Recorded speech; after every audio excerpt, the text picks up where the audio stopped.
everybody, the Lolita magazine called Miel that I shot back in October, the beginning of October in Japan is finally out, and although I don't have the physical magazine here to show you, I do have the scanned photos.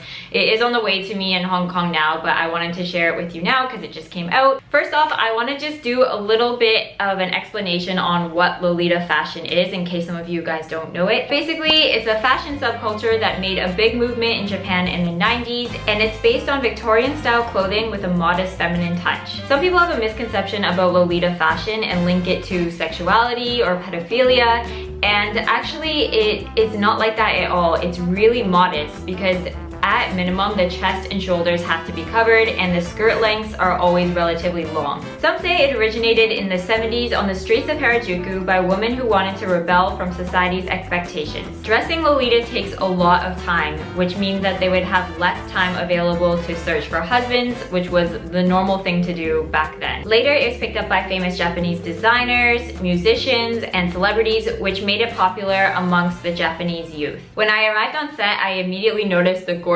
studio. I mean, it's impossible not to. Like I mentioned before, Lolita is based on a lot of Victorian styles and Gothic styles, so the studio really represented that. There was, it was just, you'll see for yourself. Look at this place. Oh my gosh. There's a cat.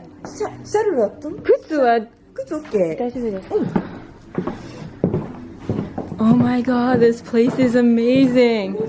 Look at the cat. Good morning, everybody. Today I'm on set shooting a Lolita magazine and I'm gonna start makeup now. So then I did my makeup, a little bit of my hair, and I searched for something to eat for breakfast. Breakfast is here. Got some onigiri, bread, sandwiches, snacks, and hot coffee. I'll take one more of those. And this one.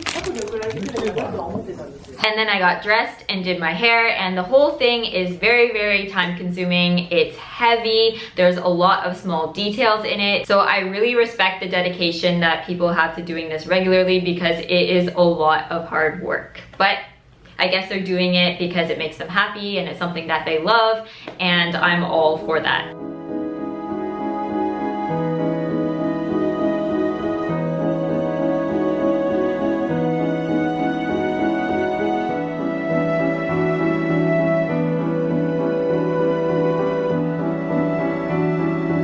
This is Mari Nakamura. She's the head designer for Juliet et Justine, which is one of the leading Lolita fashion brands in Japan.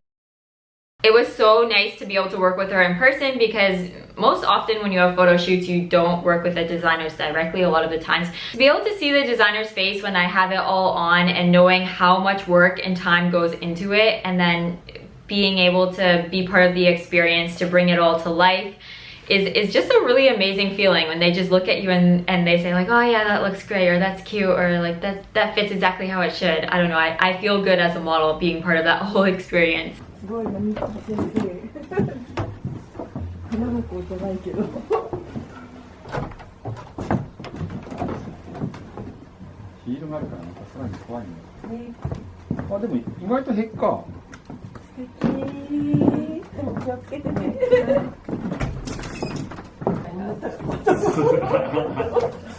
The one thing about shooting with this team or most teams in Japan is they are super well planned and they know exactly what they want. But at the same time, they also leave a little bit of room for my own creativity with poses and stuff like that.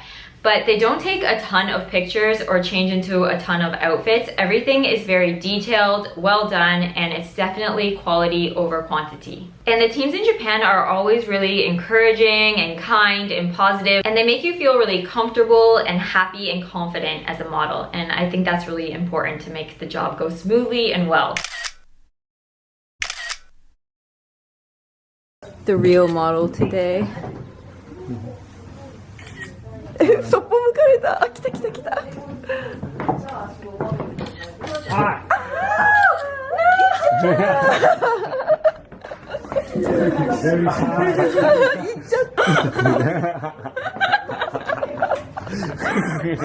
それはいいね。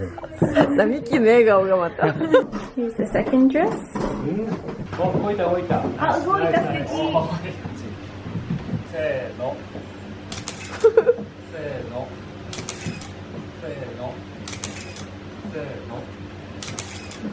あ、ちょっと待って。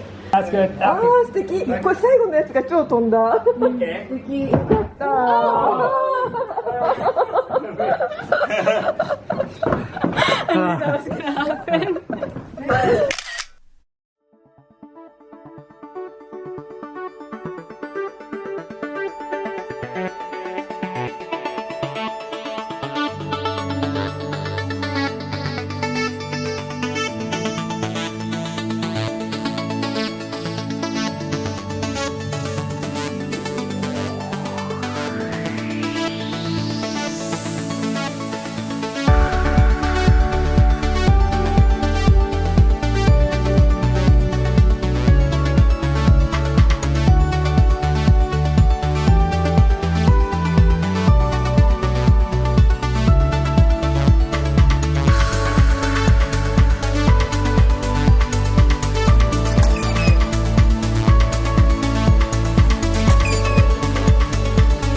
We did several looks in that studio and then we moved to another location for just 2 more looks. 大丈夫。カピタン。行って決まってんの？じゃあ好きな。You have so many hairstyle idea.